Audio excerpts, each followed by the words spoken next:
বিসমিল্লাহির রহমানির রহিম। আসসালামু আলাইকুম সুপ্রিয় বন্ধুরা, অ্যাপেটিজার আইটেম চ্যানেলের আজকের রেসিপি হলো টক দই চিকেন আর টক দই পরোটা। এই টক দই চিকেন আর টক দই পরোটা যদি একবার আপনারা বাসায় তৈরি করে খান বা কাউকে যদি খাওয়ান, কোনো গেস্ট আসলে যদি এভাবে ডেকোরেশন করে খাওয়ান, তারা আপনাকে এতটাই প্রশংসা করবে আপনি নিজেই অবাক হয়ে যাবেন। এতটা মজার এই রেসিপিটা। একটা মিক্সিং বল নিয়েছি। এখন এখানে আমি আটা নিচ্ছি 2 কাপ। রান্না করা সাদা সয়াবিন তেল দিয়ে দিয়েছি 1 টেবিল চামচ, লবণ দিয়েছি স্বাদ অনুযায়ী। এখন শুকনো উপকরণগুলো ভালোভাবে একটু মিশিয়ে নিচ্ছি।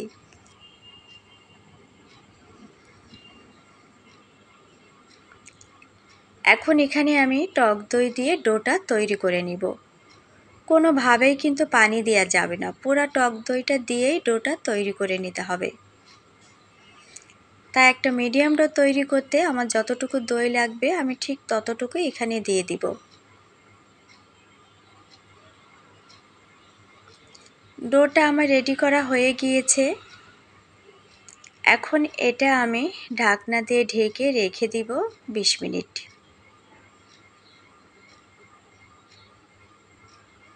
ফিরে এসেছি 20 মিনিট পরে। ডোটা আমার আগের চাইতে একটু সফট হয়েছে।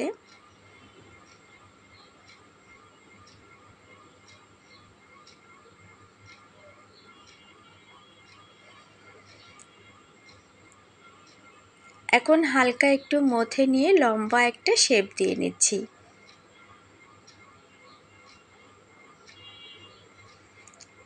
একটা কাঁটা দিয়ে কেটে নিচ্ছি, পিস পিস করে নিচ্ছি, যাতে পরোটাটা বেলতে আমার সুবিধা হয়।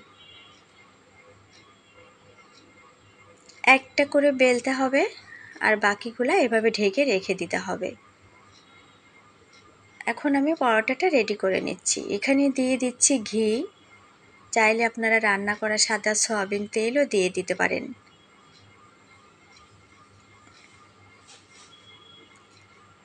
পরোটাটা একটু টেরা বাঁকা হয়ে গিয়েছে। চুলার উপরে আগে থেকে প্যান বসিয়ে রেখে দিয়েছিলাম, ফ্রি হিট করে নিয়েছি। তারপরে ঢাকনা দিয়ে ঢেকে ঢেকে এভাবে আমি সিদ্ধ করে নিচ্ছি। ছেঁকে নিতে হবে এভাবে। আর পরোটা যেহেতু বিভিন্ন ভাজে তৈরি হয়, তাই ভিতরের হাওয়াটা তাড়াতাড়ি বের হয়ে যায়। আবার একটু ঘি দিয়ে দিয়েছি। ঘি দিয়ে আমি পরোটাগুলো এভাবে ভেজে নেব। সয়াবিন তেল দিয়েও বা বাটার দিয়েও আপনারা ভেজে নিতে পারেন।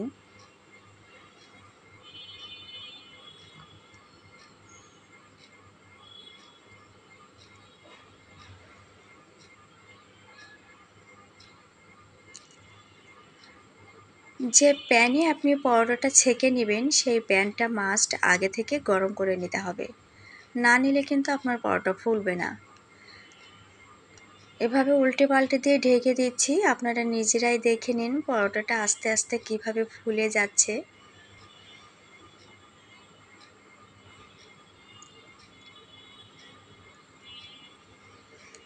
এই ভাজের সাইড দিয়ে হাওয়াটা বের হয়ে গিয়েছে, যার কারণে ফুলে চুপসে গিয়েছে।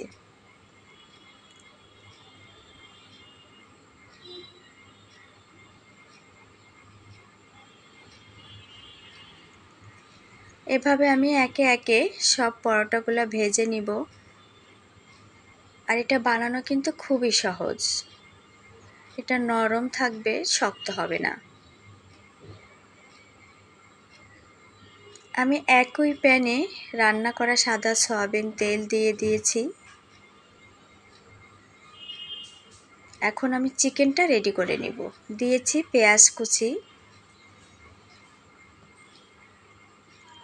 দিয়েছি আলু,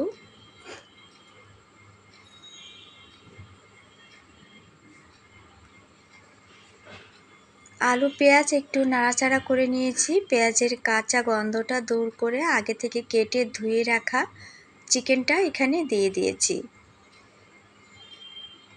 এখন চিকেন, আলু আর পেঁয়াজটা যতক্ষণ না ভাজা ভাজা হয়ে ব্রাউন কালার আসে ততক্ষণ আমি তেলে মিডিয়াম টু হাই হিটে এটা ভাজতে থাকবো। এটা হলো ব্রয়লার মুরগি। মুরগির মাংস যদি এভাবে রান্না করেন তাহলে দেশি মুরগি খাওয়া ভুলে যাবেন। দেখেন আমার পেঁয়াজের কালারটা কিন্তু ব্রাউন কালার চলে এসেছে, বাদামি কালার। পুরাটা আমার ভাজা ভাজা হয়ে গিয়েছে। এখন এখানে আমি বাকি মশলাগুলো অ্যাড করে দিব। মুরগির পা এটা আমার অনেক পছন্দ। বাদাম বাটা দিয়েছি, পেঁয়াজ বাটা দিয়েছি, আদা রসুন বাটা দিয়েছি, টক দই দিয়েছি, টমেটো সস দিয়েছি, দিয়ে দিচ্ছি শুকনো মরিচের গুঁড়া, দিয়ে দিচ্ছি হলুদের গুঁড়া, দিয়ে দিচ্ছি লবণ, দিয়ে দিচ্ছি গরম মশলার গুঁড়া, দিয়ে দিচ্ছি কিছু ফালি করে কেটে রাখা নারকেল। এখন মিডিয়াম হিটে এই মাংসটা ভালোভাবে ভেজে নিতে হবে। যেহেতু মাংসটা আমি আগেই ভেজে নিয়েছি, এই জন্য মিডিয়াম হিটে মাংসটা ভালোভাবে ভেজে নিব আবার মশলার সাথে। এখন কিন্তু আর লো হিটে রাখা যাবে না।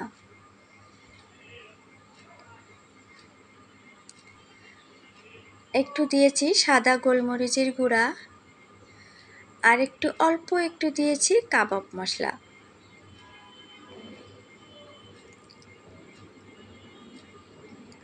একদম পুরা একটা আচারি কালারের মতো কালার চলে আসবে। ভাজা ভাজা হয়ে গিয়েছে, সেটা কিন্তু আপনারা দেখে বুঝতে পারছেন। পুরাই এরকম যখন আচারি কালারের মতো কালার চলে আসবে তখন এখানে আমি পানি দিয়ে দিয়েছি। যেহেতু মাংসটা আমার আগে থেকেই সিদ্ধ করে ভাজা ভাজা করে নিয়েছি, যার কারণে অল্প একটু পানি দিয়েছি। পানিটা যখন এরকম অনেকটা কমে আসবে তখন এখানে আমি একটু কাঁচামরিচ দিব। চাইলে আপনারা একটু কালো গোলমরিচের গুঁড়াটাও দিয়ে দিতে পারেন। এই মাংসটা খেতে যে কতটা মজার, কতটা ইয়ামি, একবার না খেলে আসলে বিশ্বাসই করতে পারবেন না। তখন আর বেশি দাম দিয়ে দেশি মুরগি কিনে খাবেন না। বুঝতেই পারবেন না যে আপনি কিসের মাংস খাচ্ছেন। দেখেন কতটা ইয়ামি একটা কালার এসেছে। যদি হোমমেড শুকনো মরিচের গুঁড়া, হলুদের গুঁড়া দিয়ে রান্না করেন, বাজার থেকে না কিনে ঘরে তৈরি করা, তাহলে এরকম পারফেক্টলি কালার চলে আসে যে কোনো তরকারিতে। রান্নাটা আমার রেডি হয়ে গিয়েছে। এখন একটু ডেকোরেশন করে আপনাদেরকে দেখিয়ে দিব। আশা করি আমার রেসিপিগুলো আজকে আপনাদের অনেক ভালো লেগেছে। যদি ভালো লেগে থাকে প্লিজ আমার চ্যানেলটি সাবস্ক্রাইব করবেন।